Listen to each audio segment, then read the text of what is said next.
చాలా మంది దశమగలు తీరు, మాకు అప్పులు ఉన్నాయి, మాకు బాధలు ఉన్నాయి, గడి గుడ్డు ఉంది అని చెబుతా ఉంటారు. నేను నోరు మూసుకుని దశమగలు తీస్తామండి. తీకుంటే పావు అప్పులు ఉన్నది ఏమో ఏడ్చుకో, బాత్రూంలోకి వెళ్ళి ఏడ్చుకో, కింద కూర్చొని ఏడ్చుకో, మంచం మీద పడుకుని ఏడ్చుకో, ముసుకేసుకుని ఏడ్చుకో, ఎప్పటికీ బావు. దశమగలు నీరోడికి అప్పులు బావు, కూర్చొని ఏడ్చుకుని ఏడ్చుకోమా అది ఎవరైనా సరే. నేను మరలా చెప్తున్నా, మీరు లేమిలో ఉంటే ఇక్కడ కానుకలు పట్టే సమయంలో కానుక కూడా వెయ్యొద్దు. ఇలా ఏ సేవకుడు బహుశా చెప్పుకోకపోవచ్చు, నేను చెప్తున్నా ఇది దేవుని పని కదా అని మీ దగ్గరికి కానుకల సంఖ్య వచ్చినప్పుడు మీ సామర్థ్యం కొలది కానుక వేయమన్నాడు, మీ సామర్థ్యం కొలది దేవునికి ఇవ్వమన్నాడు, మీ కలిమిలో నుండి కృతజ్ఞతగా దేవుడికి ఇవ్వమన్నాడు. ఎందుకంటే తండ్రి, నేను కలిగిన సమస్తము నీ వలనే కలిగి ఉన్నాను, సువార్త ప్రకటించవలసిన భారం నా మీద కూడా ఉంది గనుక నా సంపాదనలో నుండి శ్రేష్ఠ భాగాన్ని నీ సన్నిధిలో ఇస్తున్నాను, నీ సేవకు ఇస్తున్నాను, మన విధి. కానీ నువ్వు లేమిలో ఉంటే అలా కూడా ఇవ్వద్దు. నువ్వు లేమిలో ఉంటే దేవుని సన్నిధికి ఒక్క రూపాయి కూడా ఇవ్వద్దు. ఇప్పుడే కదా, ఇప్పుడు ఇవ్వద్దు, ఎక్కడైపోతుంది. కానీ చాలా మంది ఏం చెప్తారు తెలుసా, నువ్వు అప్పుల్లో ఉన్నా దేవుడికి ఇచ్చి అప్పుడు దేవుడిని ఏం చేస్తాడు, ఆశీర్వదిస్తాడు, మొహం ఆశీర్వదిస్తాడు. అప్పుల్లో ఉన్నా అయితే ఇంకా పెద్ద అప్పు.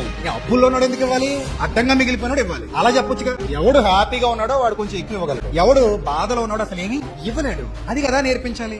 ఒకరి భారాలు ఒకరు పంచుకోవడం అంటే అదే కదా. అది మానేసి అప్పుల్లోంచి దశంభాగాలు ఇవ్వాలంట. మరి వీళ్ళకి ఏంటి మాయబోధం? ధనాపేక్ష సమస్తమైన కీడులకు మూలం.